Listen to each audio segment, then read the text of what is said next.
Welcome back to What Arty Noobs with General Disturbance. This is the 105 leFH18B2, the French Tier 5 Premium SPG that a lot of people know as Fifi La Pew Pew, but other people know it's a leFH or a leaf blower. This one is on the north spawn of Kharkov and it's under the command of Lansdorf. Game on.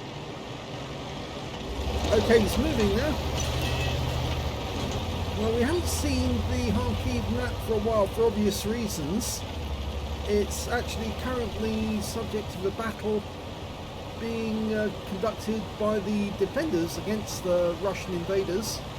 And, well, Wargaming actually took it out of the rotation for that reason, mainly because it might be upsetting to some people. I was sent this replay. And I thought that yes, we should see it, even though it's on the Kharkov map, but well, I think you'll understand why once you've actually watched this replay. So 105mm howitzer mounted in a Char B1 hull, or it's rather on top of the Char B1 hull. It's capable of doing 410 alpha with standard HE. It does have heat rounds as well, do 350, and he's got a few of those just to do extra damage if he comes up against something solid. Okay, well, we're aiming towards the enemy. Well, that shell didn't hit anything. It's a tier 5 game with tier 4 tanks in it. Nope, both of those were snapshots, so to speak, and of course, you know, I always advise if you fire a snap, you're wasting your shell, because only 1 in every 10 snaps actually works, and you need to be a fairly good player to get a snapshot to work. Okay, he's leading that T-34 1941, and he gets a hit. He led that target, and it worked, because you can see where the shell impacted on the front plate. Fires around behind the looks and splashes him for 52. The splash radius on this Arty is only 2 meters, so you need to get fairly close to the enemy if you want to get a hit. The arc of fire is 15 degrees either side of the center line. If you have to fire outside that, the vehicle has to move, and that's when you get reticule bloom. Dialed in on the hill, but he didn't get a hit, and well, he turned before he fired. After he fired, rather. Okay, we've got 2 enemy tanks just in the city centre. T-14 and a P-2640. Yeah, that didn't work. P-2640 keeps backing up, but he might be able to get a shot in a second. Oh, well, he fired in anticipation of the P-40 moving away. The P-2640, I should say. No shots over there. These are the only enemy in sight at the moment. Well, that was a fairly good shot, actually. I thought, yeah, he did get a hit for 44 hit points, but that KV-1 shielded is likely to get torn to shreds now, because it's 3 against 1. Aims at the P-2640, and it falls short. RNG says no, but I'll give it another go. Rounds out.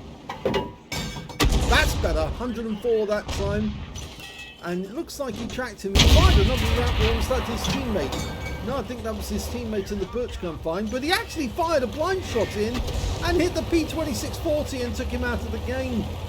So he's got his first kill, but it's a blind kill.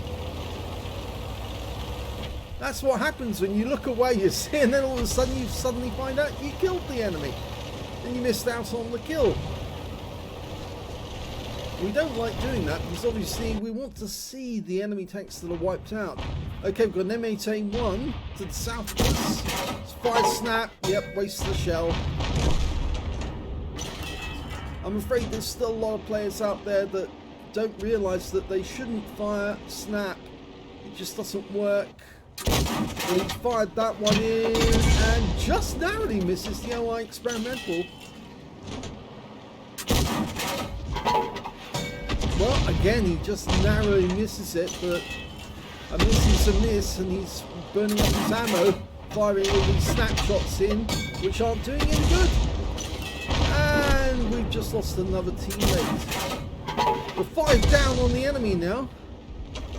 not good, but it looks like Lansdorf can probably get a shot. Oh, no. Both of those guys pulled away. There is an enemy tank nearby. It's a BT-7 and a Panzer IV Ausrung H is just to the south. And he's hiding behind some armour, so this is the time when Arty can come into the zone and blast that shell. And that's a nice hit there from 91. Now, take him out of the game with the next shot. Fires. He didn't even look at the aiming there. He just kept it on the same spot and blew the thing away. But the BT-7's coming in. He's loaded. Fires shotgun. Didn't get the hit, but he's been spotted now. He's trying to manually aim. Well, the BT-7 gets an ammo rack. He's out the game, but it wasn't Lansdorf that was the killer. It was actually the T-67 who got it. Okay, the enemy's capping, and they're capping in force. I think you can see that now. We've got KV-1 there, KV-1 shielded in the cap. Oh, no, he got a nice hit. And that's out of the game. That one hit the engine bay, and that's another kill. 3 kills now. Okay, the T-14 is hiding the other side of the ice. Oh my god, he got a lucky one there. 59 hit points. It looked like it hit the engine deck, and there's the T-14 gone. And he's just killed the T-34 shielded as well. That's 5 kills now. And now they're back to only 2 tanks down on the enemy. But the enemy Arty seems to know where he is. And the enemy's got an M41, a Birch gun, and a Selbstfahrerfährte 4B or Eichreck. And they're coming in very accurately. I think that's the Birch gun who's doing that firing. And here comes the enemy Lux, trying to get a kill. He does hit. Try and get this one lined up. Oh!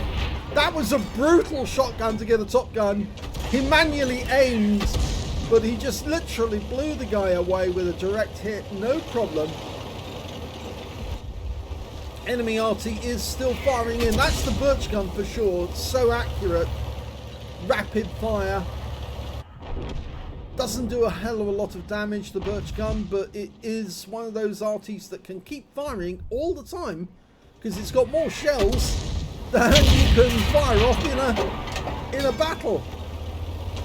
I wonder if Wargaming actually thought about that one when they provided the ammo account for the Birch gun. It just does have so much ammo to play with. Well, there's only 2 of them left facing for the enemy now, but 3 of those enemy are Arty. And the only other one on his team in this one is the T-67. Now, he does have kills already, so we know he's fairly good. Lansdorf is getting closer to the enemy. He knocked over a bush there, but I don't think the enemy saw that. I certainly don't think the enemy Arty saw it. Arty tends to look for anything that's being knocked over. And it looks to me like the enemy OI Experimentals pulled back. Mainly because he's probably such a big target. He didn't want to show himself. He probably felt that since Lansdorf was so good with his Arty gun, that yes, he would get taken out very quickly if he appeared.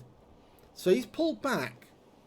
The T-67 went south along the trench, but he's headed back towards us. And whilst the Birch gun is still firing in, taking pot shots, I think the M41 and the Panzer Selbstfahrerfährte 4B is coming up this end. And here comes the OI. He fires around it. Nice hit. A good hit, 71. But he ought to move now because as he's fired, there's a chance that somebody might have been watching. So you only have to move a short distance and then you can be ready for the next shot. So long as you throw the enemy off their guesses.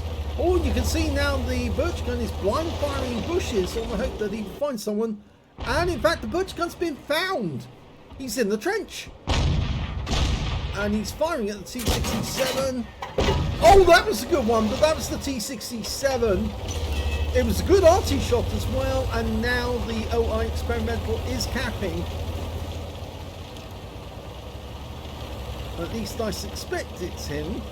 Now, if he goes up into this bush here, he should be able to see the OI Experimental and he might not be seen himself. He's got a view range of 390 meters, so he should be able to spot whoever's in the gap unless they're behind the ice. And it is the OI Experimental, or was the OI, and he gets one round into the engine bay for 165, and he just platooned with a T-67 who takes the kill, and that means now he's got 5 kills and Lansdorf has got 6. So between them they've got 11 kills. If they get one more kill, they've got a crucial contribution and a brothers in arms. Now there's only 2 enemies left, so it's 2 on 2 now. Both the enemies are Arty. One's the M41, the other's the leFH18B2. I keep saying Hunchrecker, it's Grasshopper is the other name for it.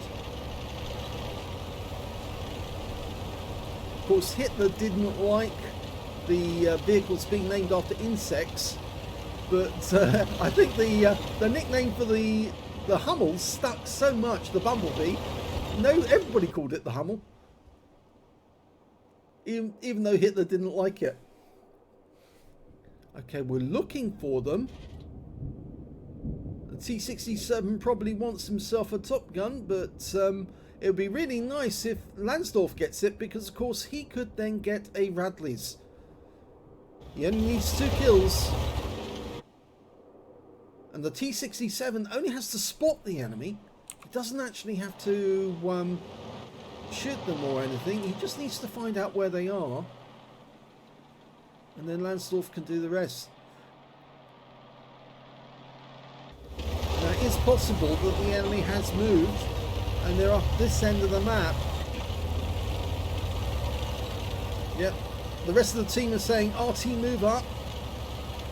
I'm sure they must be pleased that these 2 players between them, it's that Phoenix Twilight is the name of the other player, between them they've actually evened the game, because they were suffering huge losses. And there's the Grasshopper, and he's on his own, and he's almost fully dialed in. Fully dialed in shots tend to hit.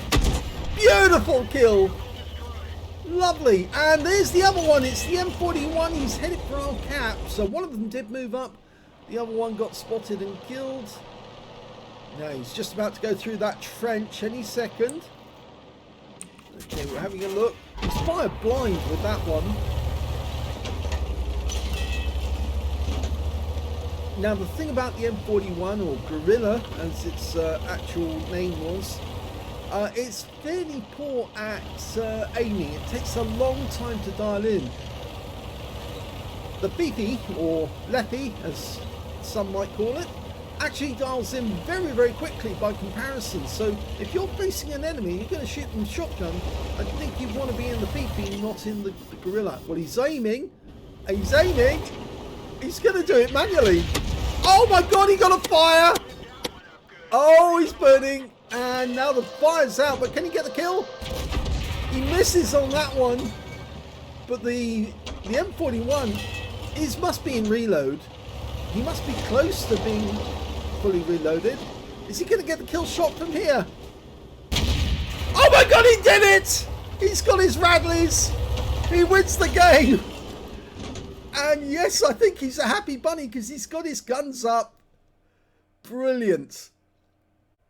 Here's the end of battle stats, and that was an ace tanker game for Lansdorf in the 105 leFH18B2, despite the fact that it was a tier 5 game, and it's actually unheard of to get an ace tanker in a tier 5 game, mainly because you just can't do enough damage and score highly enough in order to get it. But he did. He got it. He did a huge amount of damage. He got a Bruiser medal for getting at least 5 critical hits. In fact, he got 15 in that one.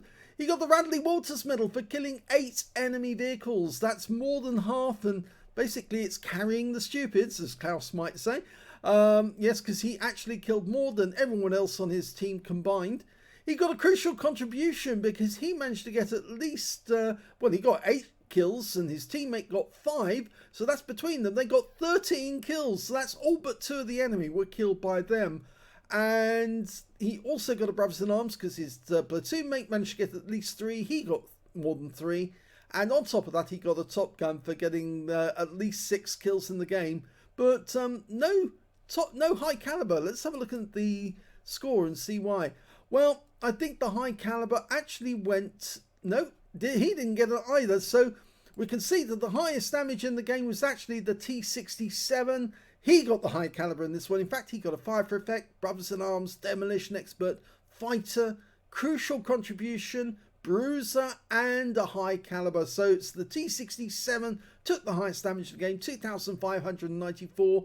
The second highest damage in the game wasn't Lansdorf. Funnily enough, it was that KV-1 shielded on the enemy team. He got 1,779. And then we've got Lansdorf with 1,752. So he was actually third on damage. But when it came to kills, he was top. He got 8 kills. 5 kills went to the T67. It was very nice of him, actually, to allow Lansdorf to get that. I think it wasn't intentional. I'm pretty sure the T67 did want to kill the Grasshopper down south, but Lansdorf got there before him. And 4 kills went to the Leopard on the enemy team and their KV-1 shielded. When it came to base XP, it's Lansdorf who did the best with 1,175. 1,027 went to the T67. And the third highest in that game wasn't the top player on the enemy team. It was the M4 Sherman with 689. I thought for a second he was close, wasn't he? 670, the KV-1 shielded, but it wasn't enough. The Sherman managed to get there before him. Lansdorf fired 38 rounds in that game, got 16 direct hits on the enemy and 5 penetrations. I suppose it helps that it was a tier 5 game because it's thinner armour on the tanks. 16 splashes as well. 1,752 hit points, of which 1,039 were at more than 300 meters. He received 8 hits from the enemy. 5 of them were penetrations, 3 non-penetrations, and 1 hit by way of splash damage. He did receive a fair number of shots, some from that Lux, who was firing his autocannon, and so therefore, yes, he did get penetrated by those shots, or some of them, 5 penetrations, not a huge amount of damage. 60 hit points of damage blocked by armour, and he spotted 2 enemy vehicles, damaged 10 of the enemy, killed 8, and did 292 hit points of damage assistance. And he got 3 defense points when he reset the cap. On a premium count, he earned 31,208 credits, got 16,384 from personal missions payout, and after repair, ammunition, resupply, consumables, took away 34,850 credits profit. 1,175 XP, 705 for this being a premium vehicle, and took away 2,468 experience points altogether. So yeah, it's a bit sad that it's on the Kharkov map, but I think everybody recognises that yes, it is important to recognise what's going on out in the Ukraine at this moment, and we pray that this war comes to an end with as few people losing their lives as possible, and that somebody comes to their senses and withdraws the Russian troops, because otherwise they're going to lose a lot of their people in the process.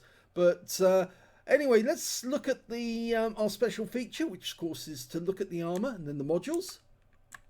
Here's the armour. You can see that the armour is very thick on the actual vehicle, because that's basically a heavy tank, whereas the gun shield around the gun is very, very light indeed. It's only 20 millimeters, so incredibly thin, only really designed to stop shell splinters, bullets, that sort of thing. It's not designed to stop a shell.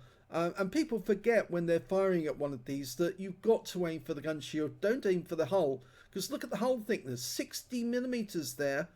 Actual effective armor 76. A small amount of angling, it increases the armor tremendously.